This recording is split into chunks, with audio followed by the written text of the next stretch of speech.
Summit Mule.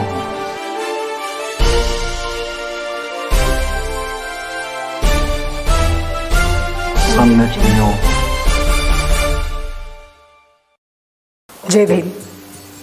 मी हंसिनी. सम्यक news लाईव्हच्या विशेष बातमीपत्रात आपलं स्वागत आहे. ठळक बातम्या पुढील प्रमाणे. आजच्या या विराट सभेला एवढ्या मोठ्या प्रमाणावर जनसमुदाय या ठिकाणी उपस्थित आहेत.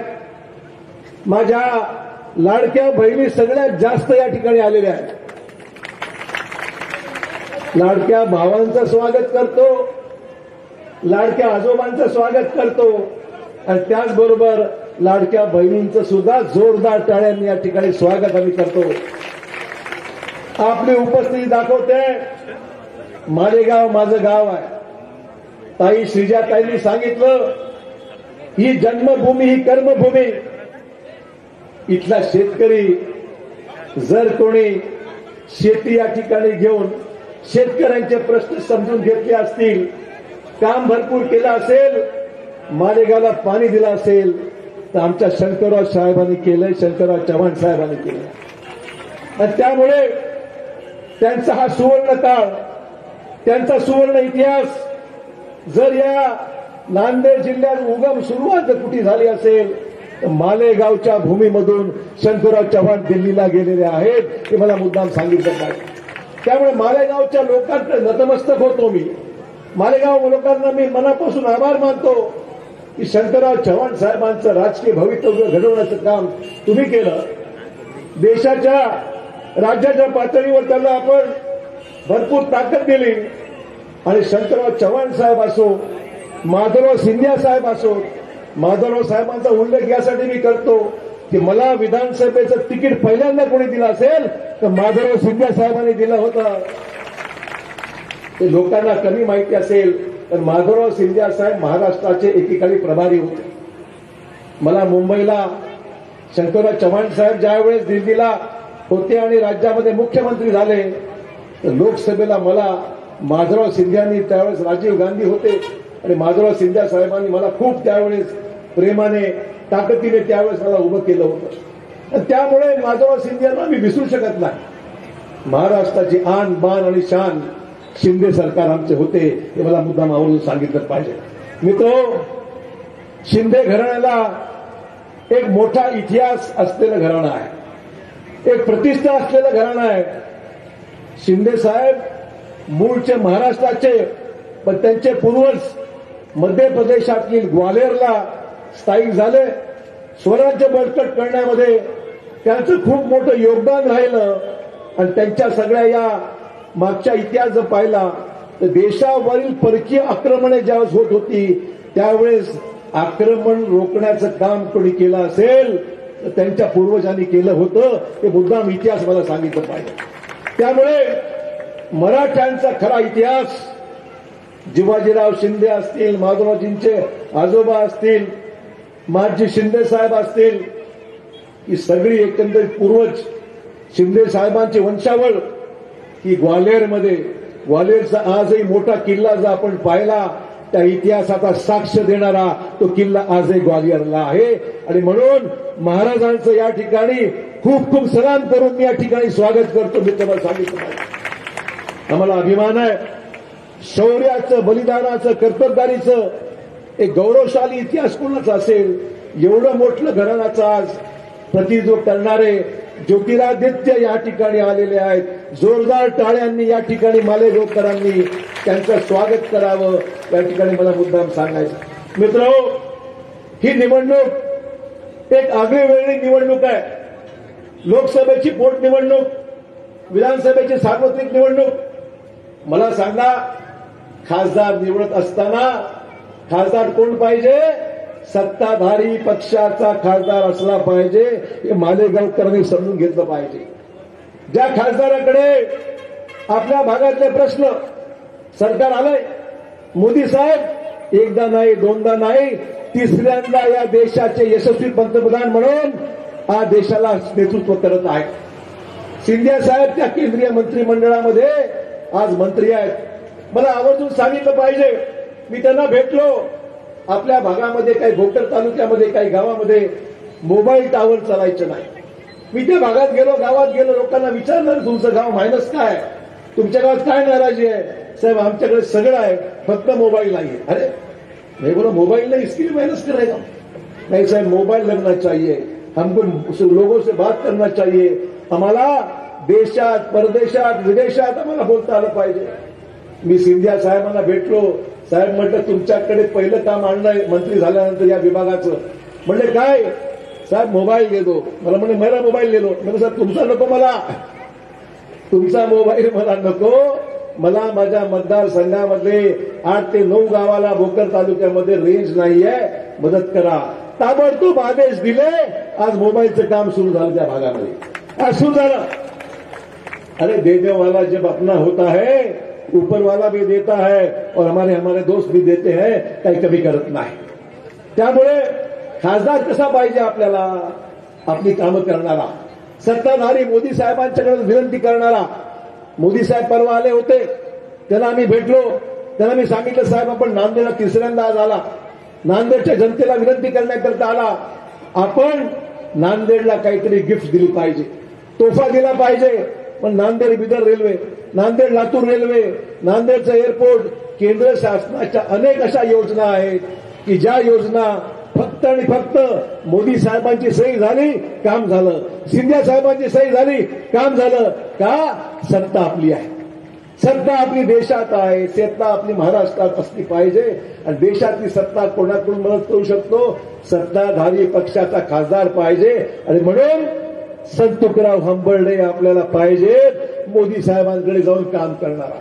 विरोधी पक्षामध्ये बसून शिव्या देणारा खासदार नको, तर सत्तेमध्ये राहून मालेगावची कामं, भोकरची कामं, मराठवाड्याचे प्रश्न, महाराष्ट्राचे प्रश्न मोदी साहेबांकडे बसून सोडवणारा खासदार पाहिजे की नाही, पाहिजे की नाही, काय पाहिजे की नाही. मालेगावात थंड बसू नका, दाखवा चला आपण बी कुठे आहे. मालेगावच्या लोकांनी दाखवलं पाहिजे हम जीतेंगे, जीत के लाएंगे, खासदार भी लाएंगे, आमदार भी लाएंगे. आज राज्य सरकारने लाडक्या बहिणी या ठिकाणी बसलेल्या आहेत. लाडक्या बहिणींच्या प्रत्येकाच्या अकाउंटमध्ये 7,500 रुपये महिन्याला 1500 म्हणजे 7,500 रुपये दिवाळीच्या आत तुमच्या अकाउंटला जमा झाले की नाही. हात वर करा, ज्यांना पैसे मिळाले हात वर करा, हात वर करा. बघा, घाबरू नका, नवरा बघत नाही, चिंता करू नका. तुमचे पैसे कोणी काढून घेणार नाही. एक गाडी दिवाळी जोरात व्हायची नाही. गरीबाला कुठली दिवाळी होती, गरीबाच्या घरी पैसे नाहीत, दिवाळी कशी व्हायची. यावर्षी दिवाळी जोरात झाली की नाही, झाली की नाही. यावर्षी दिवाळी जोरात झाली, पैसे अकाउंटला आले, कपडा आला, लत्ता आला, साडी आली. सगळ्यात जास्त साडीचा सेल झाला यावेळेस. आणि लाडक्या बहिणीला पैसे मिळाले. काय भेदभाव झाला का. हिंदूंना दिले, मुसलमानांना दिला, दलिताला दिले, ओबीसीला दिले, अल्पसंख्याकाला दिले. योजनेमध्ये कुठं फरक आहे का. आपल्या सरकारने फरक केला नाही. तुमच्या प्रत्येक योजना 3 सिलेंडर गॅसच्या वर्षाला मिळणार.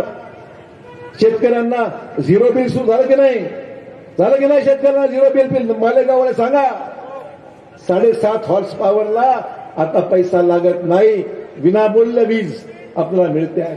एक नाही, असंख्य अशा योजना आहेत. आणि शिंदे साहेबांनी सांगितलं, महाराष्ट्र मुख्यमंत्र्यांनी सांगितलं, सरकार आपलं आणा, बटन दाबा कमळावर आणि बघा तुमच्या शेतीचं कर्ज सुद्धा माफ केल्याशिवाय आम्ही राहणार नाही, हे मुख्यमंत्र्यांनी सांगितलं.